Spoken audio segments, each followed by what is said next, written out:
지난 몇 년 사이 집값이 크게 올랐던 서울 송파구의 한 대단지 아파트입니다. 2년 전 보증금 13억 원의 전세를 들어온 세입자 김모 씨는 지난달 재계약을 맺었습니다. 주변의 전세 시세는 9억 원, 2년 사이 4억 원이나 떨어졌습니다. 하지만 집주인은 2억 원밖에 마련하지 못했고 못 받은 2억 원만큼 대신 매월 이자를 받기로 했습니다. 집주인이 세입자에게 월세를 내는 꼴입니다. 2억은 주인이 월세로, 이자로 4%씩 해서 거의 한 80 가까이 역으로 임대인 임차인한테 주는 걸로 그렇게. 전세 시세가 기존 보증금보다 낮은 이른바 역전세 현상이 곳곳에서 나타나면서 보증금을 내주기 위해서 대출을 받는 집주인들이 크게 늘었습니다. 대출, 역대출 내가지고 대출 내서 내드리는 분들도 있고 굉장히 힘들어하세요. 이처럼 전세 보증금 반환을 위해 올해 시중 4대 은행과 한국주택금융공사에서 나간 신규 대출만 4조 6천억 원을 넘어섰습니다. 특히 지난달까지 주택금융공사에서 나간 대출만 약 2조 원으로 벌써 작년 한 해 전체 대출 규모의 2.5배입니다. 정부는 이런 전세금 반환 대출을 더 늘리는 방안을 검토 중입니다. 대출 규제를 완화 좀 해주려고 합니다. 요 목적에 한한 제한된 거래에 있어서는 DSR 규제를 조금 완화를 하려고. 하지만 이런 대출을 늘리면 전세를 끼고 투자하는 이른바 B2를 부추기고 결국 가계부채가 늘어 폭탄 돌리기가 될 수 있다는 경고도 나옵니다. 금융시장의 안전판 같은 역할인데 DSR이 그것까지 풀어서 가계대출을 더 늘린다? 그래서 한국시장 전체의 불확실성을 좀 키울 가능성이 있는 거고 우려를 가중시킬 수 있다는 거죠. 4월 말 기준 전체 전세 물량 가운데 역전세 위험 가구는 52.4%, 102만 가구가 넘습니다. 여기에 전세값이 고공행진을 이어갔던 2021년 하반기 계약의 만기도 속속 돌아오고 있어 가계의 부채 위험도는 더 커질 것으로 보입니다. MBC 뉴스 박찬현입니다.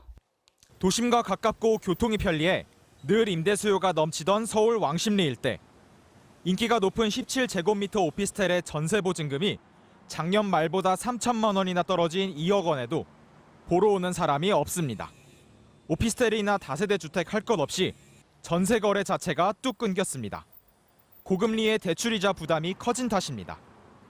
예전에 금리가 쌀 때는 전세가 없어서 서로 하려고 했었고 지금은 전세가 안 나가니까 걱정이에요. 연초보다는 작년 11월 정도부터 체감이 확 느껴지죠. 최근 전세 사기까지 기승을 부리면서 집주인에게 섣불리 목돈을 맡기는 것조차 두려워집니다. 힘들게 목돈을 마련해서 투자했는데 그걸 사기를 통해서 이제 못 받으면은 많이 불안한 점도 있고 인생에 큰 영향이 있을 것 같아서 월세를 하는 게 좀 더 좋다고 생각합니다. 한시가 급한 세입자들은 월세로 눈을 돌리고 있습니다. 집값 하락세가 계속되면서 전세 보증금이 매매 가격으로 또는 깡통 전세가 속출해 월세 선호를 부추깁니다. 저는 전세는 안 갈 것 같아요. 그렇게까지 리스크를 감당할 만큼 저는 아직 돈도 여유도 있지 않기 때문에 월세 선택할 것 같아요.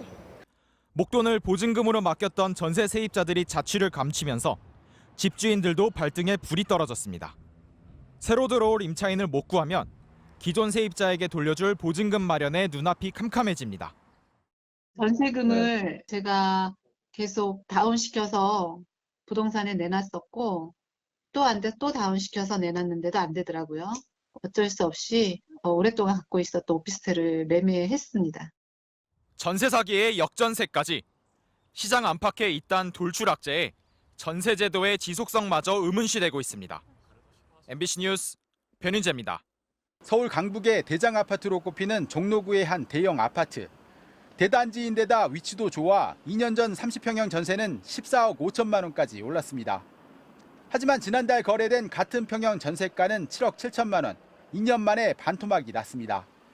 당장 새 세입자를 구한다 해도 7억 원 가까운 보증금을 마련해 돌려줘야 합니다. 임대인들이 대출을 내요. 개인 대출이 됐든 본인이 살고 있는 집 담보 대출이 됐든 임차인한테 돈을 내줘야 되니까. 인근의 다른 아파트 상황은 더 심각합니다. 2년 전 거래된 30평형의 전세가와 매매가는 각각 7억 원과 7억 4천만 원. 그동안 매매가 단 한 건도 이루어지지 않았는데 빅데이터를 적용하면 전세가가 집값보다 1억 원 이상 높은 상태입니다. MBC가 한 공간 AI 기업에 의뢰해 이번 달 만기가 돌아오는 서울 지역 아파트 8,400여 건을 분석한 결과 서울 20개구 97개 아파트에서 이 같은 역전세 현상이 확인됐습니다. 강서구에서 가장 많은 17개가 위험 매물이었고 강동구 14개, 은평구 9개 순이었습니다. 상대적으로 집값이 빠지지 않은 강남구와 송파구에서도 각각 2곳과 1곳이 포함됐습니다. 그나마 아파트는 사정이 나은 편입니다. 서울 지역 빌라는 11% 넘게, 오피스텔은 14%가 집을 팔아도 보증금을 돌려줄 수 없는 상황입니다. 수도권 전체로 범위를 넓히면 전체 7채 가운데 한 채꼴로 깡통 전세였습니다. 문제는 이 같은 역전세 현상이 갈수록 심각해질 가능성이 높다는 점입니다. 전문가들은 내년 상반기에 가장 심각한 상황을 맞게 될 거라고 경고했습니다. 22년 상반기까지 했었을 때 그때 전세가율이 굉장히 높은 수준의 집을 갭을 끼고 산 사람들이 굉장히 많아졌습니다. 전세 계약이 이제 종료되는 그 시기가 2024년 상반기예요. 국토연구원은 세입자에게 집주인에 대한 정보 제공을 확대하고 보증금 예치 제도를 도입하는 등 임대인의 책임을 강화하는 방안을 제안했습니다. MBC 뉴스 박찬현입니다. 지난 4월 전국의 깡통 전세 위험 가구는 16만 3천 호, 전체 전세 계약의 8.3%입니다. 집값 하락이 본격 시작되기 직전인 2022년 초에는 2.8%였는데 그 사이 약 3배로 늘어난 겁니다. 전세 가격보다 기존 전세 보증금이 높은 역전세도 2배로 늘었습니다. 깡통 전세는 집을 팔아도 내줄 전세 보증금보다 평균 2천만 원이 부족했고 역전세 가구의 경우 최근 전세가가 기존 전세가보다 평균 7천만 원 정도 낮았습니다. 문제는 올해 하반기에서 내년 상반기 사이에 종료되는 계약이 집중됐다는 겁니다. 깡통 전세는 70%가, 역전세는 60%가 여기에 해당되는데 새로 세입자를 어렵게 구한다고 해도 떨어진 차액만큼을 마련해야 합니다. 계속해서 역전세난이 나타나게 되면은 집이 경매로 넘어갈 가능성이 있고 집주인뿐만 아니라 세입자도 불행에 빠지는 그런 위험성이 있기 때문에 집주인이 돌려주지 못한 전세를 주택보증공사가 대신 지급한 전세보증사고 금액은 올해 4월까지만 1조 830억 원에 이릅니다. 하지만 보증금 7억 원이 넘는 고가의 전세나 담보대출이 많은 주택은 보증보험의 가입도 어렵습니다. 자칫 아파트 같은 상대적으로 고가 주택에서 강제 경매가 발생할 수도 있는 겁니다. 추경호 경제부총리 등 금융당국 수장 4명은 오늘 비공개 회의를 열어 전세보증금 반환 대출의 기준을 한시적으로 완화하는 방안을 논의했습니다. 연간 원리금 상환액이 연소득의 40%를 넘지 못하도록 규정한 현행 총부채 원리금 상환 비율 DSR을 완화하는 방안이 거론되는데 다만 가계부채의 위험을 고려해 DSR 규제의 큰 틀을 유지한 최종안이 마련될 것으로 보입니다. MBC 뉴스 김아영입니다.